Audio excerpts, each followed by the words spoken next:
السلام علیکم دوستو، میں ہوں عتیق الرحمان اور آپ دیکھنا شروع کر چکے ہیں ہند ٹی وی آفیشیل۔ جنگ یمامہ میں مسلمان خالد بن ولید کی لیڈرشپ میں جنگ جیت تو گئی تھی، لیکن اس جنگ میں مسلمانوں کو بہت ہی زیادہ نقصان بھی ہوا تھا، کیونکہ صرف 13,000 مسلمانوں نے مسلمان کذاب کی 40,000 فوج کو ہرایا تھا۔ جب مسلمان کی اس عظیم فتح کی خبر مسلمانوں کی کیپٹل مدینہ پہنچی تو وہاں سارے مسلمان بہت خوش ہوئے اور سیلیبریٹ کرنے لگے، لیکن حضرت عمر رضی اللہ تعالیٰ عنہ نے دیکھا کہ اس جنگ میں بہت سارے صحابہ ایسے شہید ہوئے ہیں جو حافظ قرآن تھے، آلموسٹ 700 کے قریب صحابہ۔ تو انہوں نے سوچا کہ اگر اسی طرح حافظ قرآن دنیا سے جاتے رہے یا شہید ہوتے رہے تو ایک ایسا نہ ہو کہ ایک ایسا دن بھی نہ آئے کہ مسلمان قرآن کی سیکوینس کے بارے میں اختلاف میں پڑھ کر ڈیوائیڈ ہو جائے اور یہودیوں اور کرسچن کی طرح بہت سارے فرقوں میں بٹ جائے۔ یہودیوں کا ماننا ہے کہ اس کی کتاب تورا پوری کتاب اللہ نے 40 راتوں میں نازل فرمائی، لیکن قرآن کی تورا کی طرح نہیں، ایک رات میں نہیں بلکہ 23 سال تک تھوڑے تھوڑے حصوں میں نازل ہوتا ہے۔ رسول صلی اللہ علیہ وسلم کو یہودیوں اور عیسائیوں کی آسمانی کتابوں تورا اور انجیل کو چینج ہونے کی اچھی طرح پتا تھا، تو انہوں نے شروع سے ہی قرآن کی حفاظت کے لیے ایک اسٹرکٹ سسٹم بنایا۔ قرآن کا سب سے پہلے نازل ہونے والا لفظ اقرا تھا، مطلب ریڈ، پڑھنا، لیکن آج سے 1400 سال پہلے مکہ میں ایسے لوگ بہت کم تھے جو قرآن کو لکھ اور پڑھ سکتے تھے، لیکن پہلے ہی دنوں سے ہی اسلام قبول کرنے والوں میں کچھ ایسے لوگ تھے جنہیں پڑھنا لکھنا آتا تھا، تو رسول صلی اللہ علیہ وسلم نے ان میں سے کچھ ٹرسٹڈ صحابہ کو قرآن لکھنے کے لیے سلیکٹ کیا۔ جب بھی آپ صلی اللہ علیہ وسلم پر قرآن کی کوئی آیت نازل ہوتی، وہ سب سے پہلے ان صحابہ مطلب پڑھے لکھے مسلمانوں کو بلاتے اور ان کے سامنے قرآن کی آیات پڑھ کر سناتے اور انہیں یہ بھی بتاتے کہ کس آیت کو کون سی صورت میں لکھنا ہے اور کس آیت کے بعد لکھنا ہے، جسے یہ سارے صحابہ بہت کیئرفلی لکھتے، جس کے بعد دوبارہ یہ صحابہ ان آیات کو پڑھتے، آپ صلی اللہ علیہ وسلم کے سامنے وہ پڑھتے اور سناتے، اور اگر ان میں کوئی غلطی ہو تو آپ صلی اللہ علیہ وسلم اسے دور کر دیتے، اور اس طرح 2 سے 3 بار ریوائز کرنے کے بعد یہ قرآن کی باقی مسلمانوں تک پہنچایا جاتا۔ قرآن لکھنے اور پڑھنے والے تو بہت کم تھے، جس کی وجہ سے باقی صحابہ نے قرآن کو سننے کے ساتھ ساتھ اسے زبانی یاد کرنا بھی شروع کیا۔ مکہ میں بہت سالوں تک قرآن اسی طرح سے لکھوایا گیا، لیکن مدینہ ہجرت کے بعد آپ صلی اللہ علیہ وسلم نے مسجد نبوی کے اندر قرآن لکھوانے کا ایک پراپر سسٹم بنایا۔ مدینہ کی لٹریسی ریٹ مطلب مدینہ میں پڑھنے لکھنے والے لوگوں کی تعداد مکہ سے بھی بہت زیادہ کم تھی، لیکن مدینہ میں مسلمانوں کو ایک ایڈوانٹیج یہ ملا کہ وہاں کے پہلے سے بہت سارے یہودی آباد تھے، کیونکہ یہودیوں کی کتابوں میں پہلے سے یہ بتا دیا گیا تھا کہ بہت جلد مدینہ کے آس پاس ایک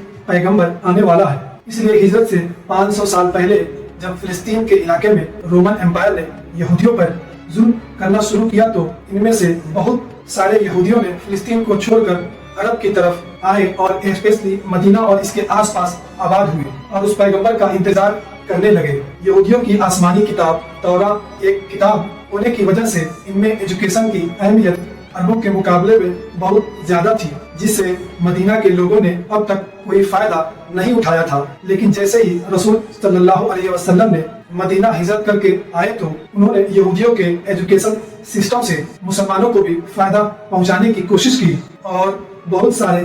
ینگ اور ٹیلنٹڈ مسلمانوں کو بچپن سے ہی یہودیوں کے اسکول بھیجا تاکہ وہ ان سے پڑھنا لکھنا اور دنیا کی باقی نالج حاصل کر سکے۔ ان ینگ صحابہ کا کام یہ تھا کہ وہ کوئی بزنس نہ کرے، صرف اور صرف تعلیم حاصل کرے۔ یہ ایسا ہے کہ آج جس طرح اسٹوڈنٹ کو پڑھنے کے لیے اسکالرشپ دی جاتی ہے، جو آج بالکل ایک نارمل سی بات ہے، لیکن اس زمانے میں یہ بہت نئی بات تھی۔ آپ صلی اللہ علیہ وسلم نے جن ینگ مسلمانوں کو ان اسکالرشپ کے لیے سلیکٹ کیا ان میں سے ایک کا نام زید بن ثابت رضی اللہ تعالیٰ عنہ تھا، جنہوں نے یہودیوں سے نہ صرف عربی بلکہ یہودیوں کی زبان ہیبرو، ایرانی زبان اور فارسی ایون گریک زبان بھی سیکھی، جس کے بعد زید بن ثابت آپ صلی اللہ علیہ وسلم کے پرسنل اسکرائب بنے، مطلب قرآن کی نازل ہونے والی آیات کو لکھنا اور باقی بادشاہوں کی طرف لیٹرز لکھنا، جو ایک بہت ہی امپورٹنٹ رول تھا۔ آہستہ آہستہ یہ گروپ بڑھتا گیا اور کچھ اسٹیمیٹ کے مطابق 75 تک جا پہنچا، تو آپ صلی اللہ علیہ وسلم نے